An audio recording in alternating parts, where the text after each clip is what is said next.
If you are a content creator or an aspiring YouTuber and you want a surefire way to have a video get all the views, simply put in your title, reasons why I quit veganisms or reasons why veganism failed me, and you are sure to get the algorithm lit on fire and see all the views for that video because it is still one of the most trending topics. And for me, as a 10-year vegan who's been in the movement for a long time and was a 20-year vegetarian before that, I have been in the animal rights movement for a very long time, and seeing such a backlash against veganism has been really upsetting, especially when it's been so much drama of vegans against vegans that have killed the movement. And while I don't chastise people for leaving, I think people have their reasons, and there were a lot of people out there that put in honest efforts but came up to walls for one reason or another and decided to stop being vegan in order to preserve certain aspects of their health or lifestyle.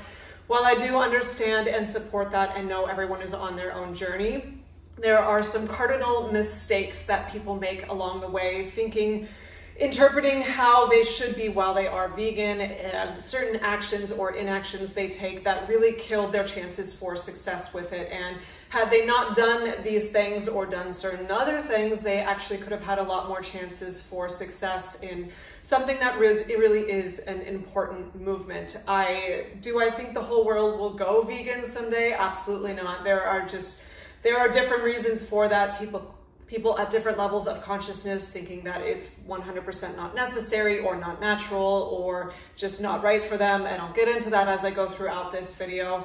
I do think that for those of us who can, we should, because there is undeniable evidence of the way we are living, and consuming animal products is detrimental to not just the animals, but the planet and other populations of peoples as well. So while there are certain things I won't be able to argue with everyone on, and I'm not wanting to argue with everyone on, this message is for people who perhaps tried veganism and felt like it failed them or they weren't doing well on it, or for others that have this inherent mindset that they would never even try it because they've seen thousands of videos on the internet, and some from very popular high-profile influencers that have millions of followers and have seen their failed veganism story and were like, yep, see, that shit doesn't work. But I myself have been vegan for 10 years and was a professional athlete during the first years of that, and can speak to my own personal experience of things I have done that have worked for me, and also just being in the movement for so long and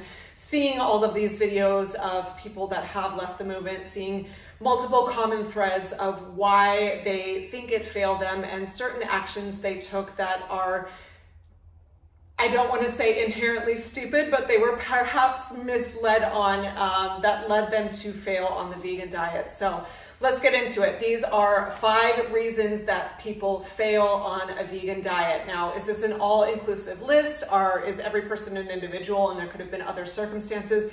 Absolutely, these are just the 5 most common mistakes that I have seen people publicly make, and also knowing people in my own social circles, seeing them make these common mistakes too. So I'm going to address them today. Let's get into it. Number one mistake that people make on a vegan diet is they undereat.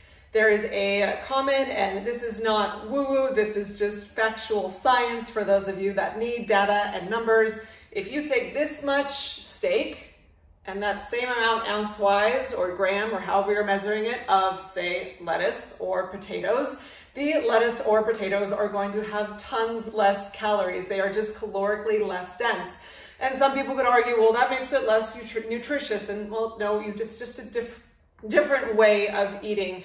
Back in hunter-gatherer times when it was winter and there was no Whole Foods to go to and to get potatoes or lettuce or carrots or tomatoes or whatever, yeah, it made sense. But we live in a different time period than that. There's an argument that veganism isn't natural, and I won't argue that, actually, because if you look back hundreds, thousands of years ago, would veganism have been sustainable or possible in certain climates? Mostly no, but we live in a very, very different world, and the things we have done to this planet are not natural either. It's not natural to have cars or iPhones or YouTube or cities with millions of people in them or McMansions filled with thousands of things. Like, these are all actions that we have taken as humans that have augmented the planet for the worse in a lot of ways. They've made our lives cushy, but we haven't had any consideration to the nature and animals and environment around us. So we can't afford to make decisions and live how hunter-gatherers lived before and eat like them because, well, we don't live like them, and that's not really fair. So that was a bit of a tangent, but back to under-eating on veganism. Plant foods just have less calories, so you need to eat more. If you've watched any of my What I Eat in a Day videos, I have this really huge wooden bowl. It's meant as like a family salad serving bowl or something. That is my dinner portion. I eat a whole box of pasta. I eat large portions of potatoes and rice and veggies and fruit. I don't have, when I say I have fruit for breakfast, it's not like, oh, I had an apple. It's I had an apple and some dates and some pear and some mangoes and some grapes. Lots of just large portions. And you just have to, it's a different way of eating, and you have to get to know your body. Some people like to do 3 big square meals a day. Other people like to graze. I'm not going to tell you what's right or wrong about that. 1, I'm not a dietitian. 2, I don't believe in dietitians. I believe you are your own doctor. You are your own boss. You are the person that is most in tune with your body. And if you're not in tune with your body, then you need to get in tune with your body. But when you are first transitioning into veganism, if you are scared of large portions, if you are scared of calories, if you are scared of carbohydrates and think rice or pasta or potatoes or an apple is going to make you fat, because God forbid there's some fructose sugar in an apple, then you're not going to succeed, because when you are eating these plant foods, you absolutely need these carbohydrate-rich foods and all the things, and just larger portions of them to meet your caloric needs. But if you do eat enough, you will absolutely get all of the nutrients that you need calorically on a macro level and on a micro level, and just have awesome energy. And what's also great is these foods, except if you're getting like super rando tropical imported fruit, beans, lentils, rice, pasta, bananas, apples, like that stuff's cheap. It's not expensive. So those are great foods to have as your staples, and just get used to eating enough. And if you feel tired and weak and lethargic, you probably just need to eat more. So it's a different mentality. Don't be scared of calories. Don't be scared of large portions. You can eat larger on a vegan diet because it is less calories. You just need to eat more. But if you do, it will be enough. Oftentimes when I hear what people are eating a day, and they're like, oh my gosh, I felt so weak.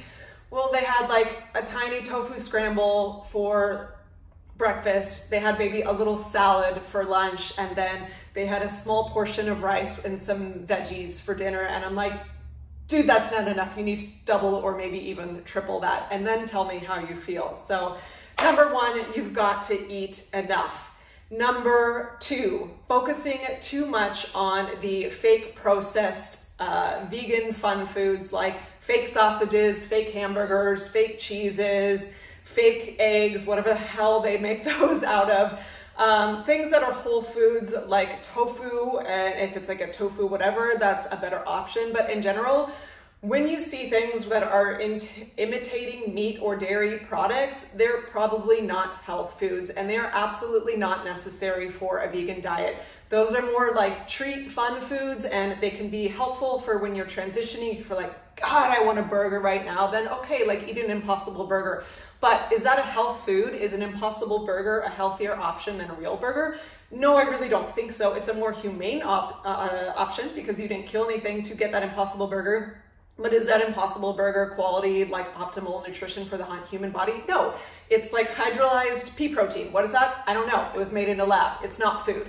The fake cheeses, there's a few good brands. It always comes down to reading the ingredients. I buy, the only fake cheese thing I buy is a cashew spread, and the ingredients are cashews, coconut cream, salt, pepper, scallions, and like cultures. Like, okay, that's all real food. That's cool to eat.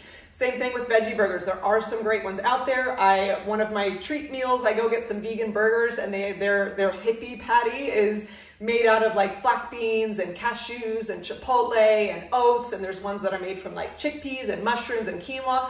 That's all fantastic. That's all food. So look for things for that. Get used to reading ingredients. Don't think just because you grab a package of it's a veggie burger that it's automatically going to be healthier. No, it probably isn't. You have to look in the ingredients. Look for things that are food. If it's like hydrolyzed soy crisps, like anything that like doesn't sound like food, don't eat it. Your body doesn't need it. And that's the biggest mistake, or one of the biggest mistakes people make, is they transition to a vegan diet and they want to just eat how they were eating before, like, burgers and pizzas and whatever. And cool, there's vegan versions of all of this. Like, yes, there is, but you're probably gonna feel like shit if you eat all that stuff all the time, because it's heavily processed, it's made in a laboratory, and it's basically Frankenstein food that's not really food, and it's not going to be a healthier option for you. You're not going to digest it well, it's going to sit in your gut, it's not going to give you proper energy, and it's not really even necessarily made better for the planet if it is, stuff that's made in a laboratory. So that can be fun every once in a while, experimental food, but do not make that the basis of what you are eating, because you will feel like crap and it's just not better for you, and you're going to get a skewed idea of what veganism means. Ditch that stuff, go back to the whole foods like I was talking about earlier: rice, corn, potatoes, pasta, beans, legumes, chickpeas, quinoa, nuts, seeds, stuff that comes from the earth, and you're basically eating it as close to grown as possible. Number 3. Ooh, this one particularly triggers me. Juice fasting and water fasting. Somewhere along the lines, someone decided to advertise on the internet that being vegan means I do juice fasts and I can drink nothing but carrot or celery juice for 3 weeks, and I'm ascending to the 5th dimension, or I'm doing a water fast and it's cleansing and detoxing, and look at all the weight I lost. Like, yeah, you're gonna lose weight because you're putting yourself in a starvation camp. You know who also loses weight? Prisoners of war. Like, that doesn't mean it's healthy. I think there can be benefits of short-term fasting, particularly if you're very ill and you just slow down the digestion to let your body heal, or just stop having food for a very short term, like 1 to 3 days of a water fast. There's definitely, I've seen health benefits from that. And if you've got a fever or a flu, it's better to scale back and have just fluids or eat really light, so your digestive system, because that's where your immune system is, can help heal you. But to not eat any food for 1, 2, 3, 4 weeks, 40-day water fast, like, it's not necessary. And that's not what being vegan is. And particularly with juice fasting, like, people assume, you're vegan, so you must love vegetable juices. No, I don't. I think it's weird. Like, I don't think that's how we were designed to eat them. If you absolutely love veggie juices and feel great having that, like, okay, cool, fine, but that's not what you need to do to be vegan. I don't think that's how kale was meant to be pulverized in this metal machine and then be drank with, like, beets pulverized as well for optimal human nutrition.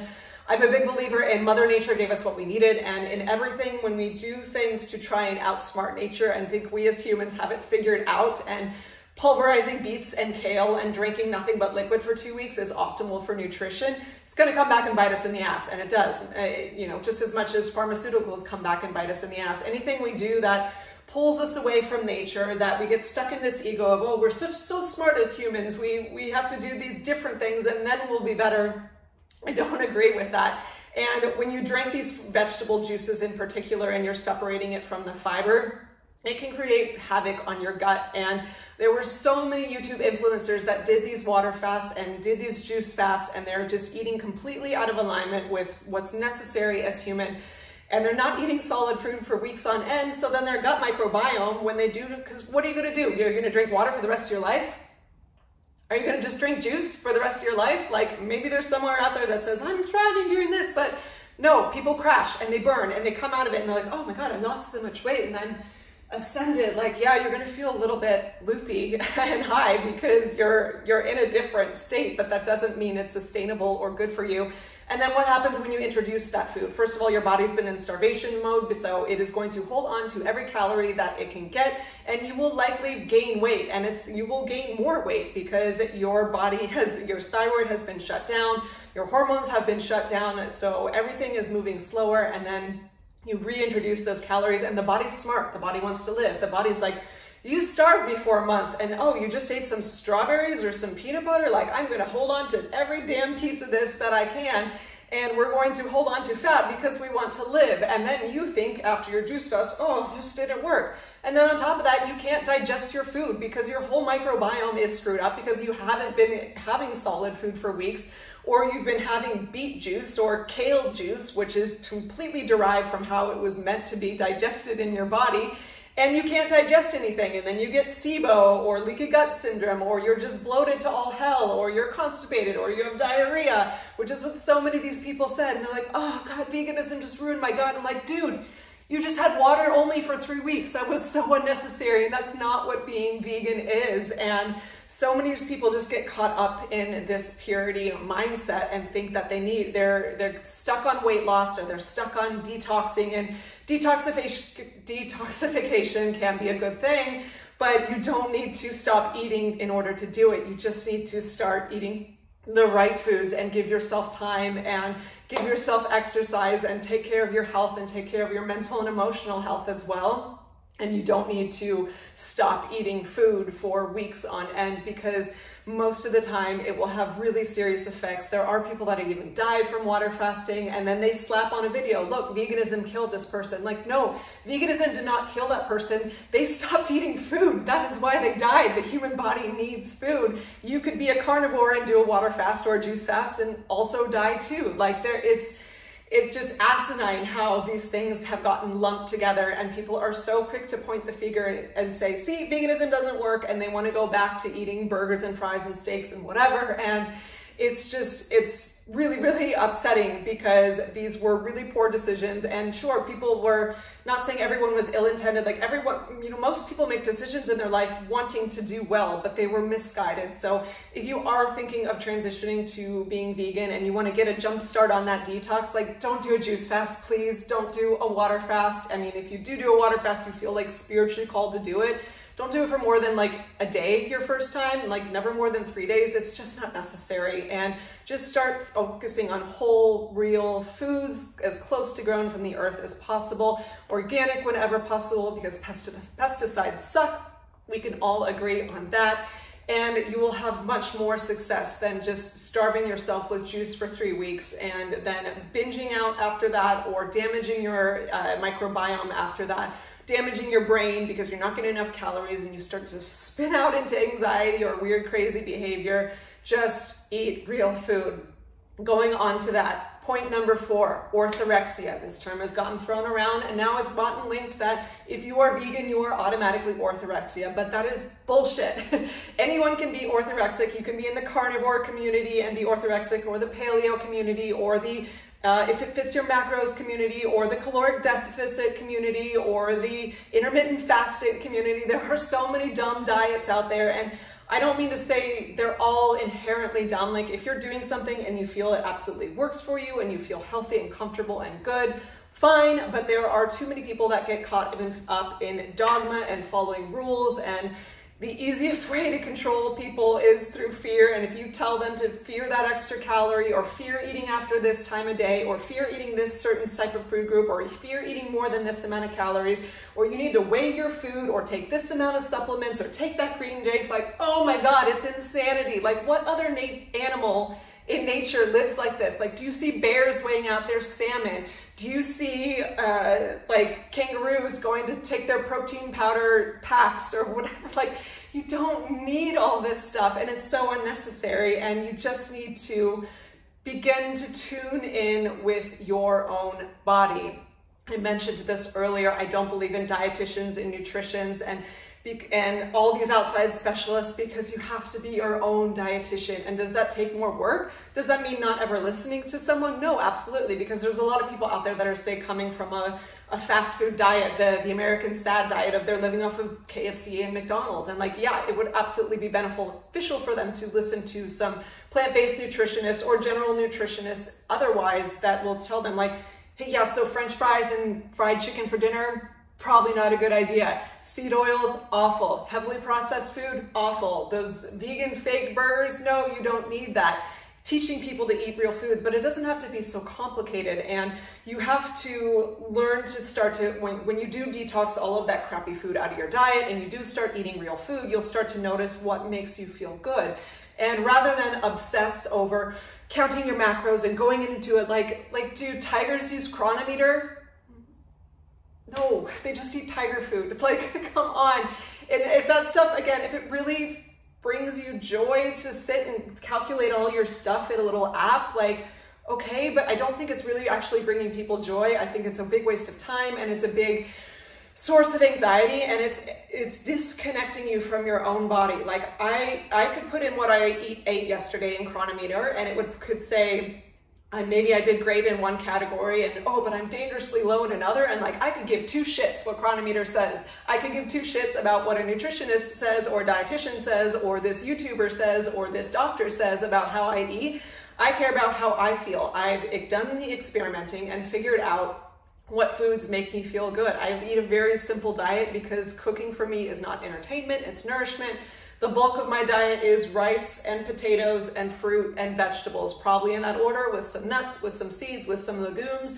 Measuring out how much protein I have no idea. That's the big word I haven't gotten to yet, the protein conspiracy. People think that you just have to obsess over protein on a vegan diet, and they're sitting and they're calculating, and they buy the protein powders and the protein bars, which most of that, again, is more of the fake stuff you don't need.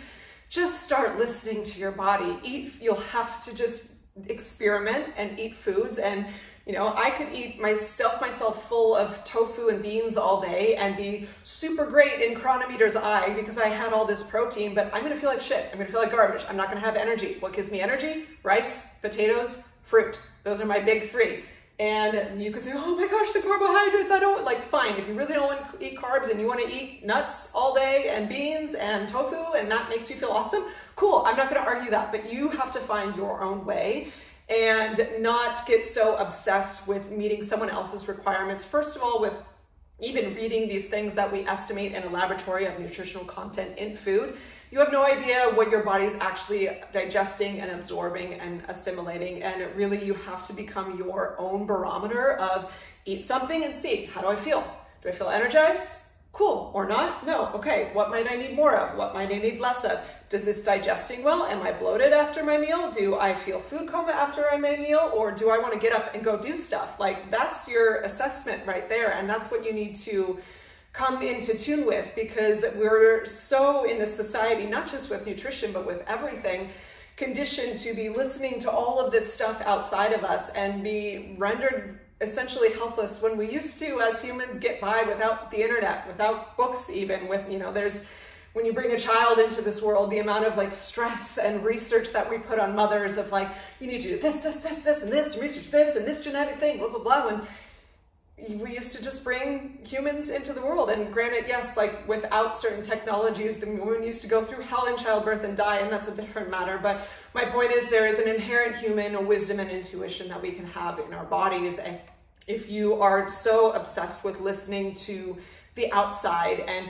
hitting numbers and facts and figures and, you know, typing it into Chronometer and thinking that someone else's prescription is your prescription, you're going to drive yourself nuts. And yes, it will be an eating disorder, but it doesn't have to be. Just eat, keep it simple, eat real foods, eat enough, and start listening to your body. And your body will speak to you. When you eat something, you know, when I first went to veganism, if I had started eating a bunch of fruit and felt like crap, I'd be like, well, I don't want fruit. But I started eating fruit for breakfast and was like, holy shit, I have energy to do stuff for the day that I never had in my life before. Like, I'm going to keep doing this. And did I tabulate? Did I ever count my calories or macros or micros throughout my 10-year vegan? Nope, not once. Don't care. You can't get me to. I am not interested. I will eat when I'm hungry. I will stop when I'm full. I will eat foods that give me energy, and I will not eat foods that don't digest well or just don't vibe with me or feel unnecessary. So keep it simple and learn to be your own barometer, which brings me to this last point, number 5. Thinking it's just about you. If you lose sight of why you are doing this, you will fail. There will be roadblocks. You will have cravings for meat or dairy or your old favorite foods. You will see someone eating a pizza or a burger and have FOMO.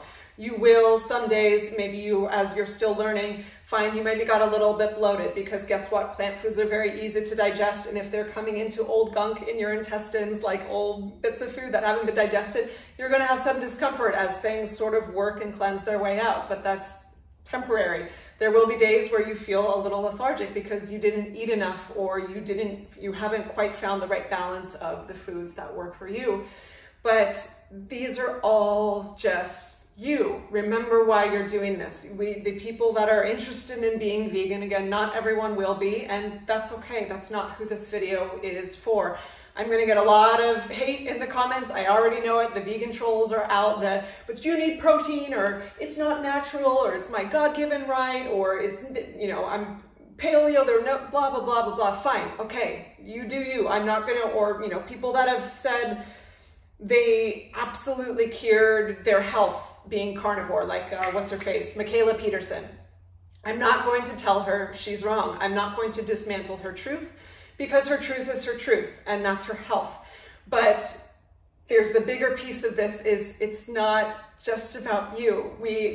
As humans, we've been operating in this very egocentric view of we rule this planet, and every decision we are making is to better our lives. But what about the environment? What about the animals? And yes, it was probably necessary for the development of humans thousands of years ago. Again, as I mentioned earlier, when it's January and there's no Whole Foods to get potatoes at, to eat animals. Like, yes, sure, okay, fine. That was natural back then, but we live in a very different world, and no indigenous society would look at a factory farm where billions of animals are stuffed on top of each other and they can barely move and they can barely breathe and they're biting and pecking each other to death, or would look at a mother cow who just gives birth to her baby, who carried it for many months just like a human, who wants to love it and nurture it because she's a mammal, and then see that baby stripped away so we can have milk in our cereal, and then that baby goes to a veal crate where it's tied down and can't even move around so we can have soft veal. That's not natural. That's not paleo. No indigenous society who lived in tune with the earth would say that that is okay. And it's a selfish reason. And maybe for the 0.01% of the Michaela Petersons out there who said they will die if they do not eat carnivore, okay, fine. But here's the kicker. We can say, oh, but grass-fed beef. Well, if we all ate carnivore, we would need like 7 Earths to support that. It's not sustainable. It's not even sustainable how it is now. Even if you can get past the fact of billions of animals being crammed on top of each other, which I don't think anyone, if they actually looked in a slaughterhouse, would not be affected unless they're a complete sociopath. We can say, oh, well, but I eat grass-fed, or I eat from small family farms. Like, yes, those are better, but you're doing your part, but what about the other 7 billion people on this planet? If the reason factory farm exists is not just for shits and giggles, it exists because of demand. It exists to keep up with the 6.9 whatever. I mean, the amount of vegans on this planet is, we're like barely measurable. We're not. Most of these factory farms are existing to keep up with the billions of people on this planet that are eating meat 3 times a day, every day, and it's just not sustainable. And I'm not all or nothing, because I am realistic, but if you could be 25% vegan or 50% vegan or 75% vegan with your choices, it's going to be better.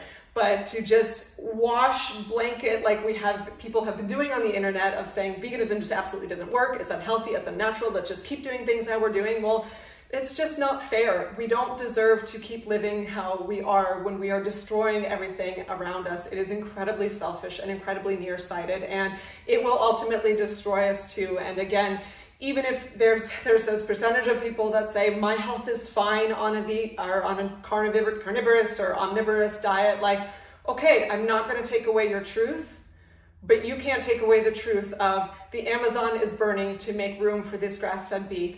Every single pandemic we have had has come out of these animals on top of each other situation. We like to point the finger and say it's just China. No, there's ones coming out of hog farms in North Carolina. Bird flu came out of the US. There are endless problems happening, and most people out there love animals in some capacity. And if they have cats, they have dogs, or they have rabbits, or you see people driving in the street. If a bunny stops, people don't just run over the bunny or the bird or the deer. They stop and they're like, oh, they don't want to cause that pain, but we're just so disconnected from it. And if people, there's a quote, I believe it was Benjamin Franklin, if slaughterhouses had glass walls, everyone would be vegetarian. And I think there's such a high truth to that. And I know there's people living off grid that are, say, raising their own animals and go through it and they feel fine with it, or people who hunt, which I have more of a respect for a hunter in an odd way, because at least they're letting the animal live in the wild, but maybe they're able to cause, be directly involved with the death of that animal and not feel pain or remorse, and that's where they're at. I'm not going to argue that, but I don't think anyone could look inside a slaughterhouse and see how these animals are living and feel okay with it.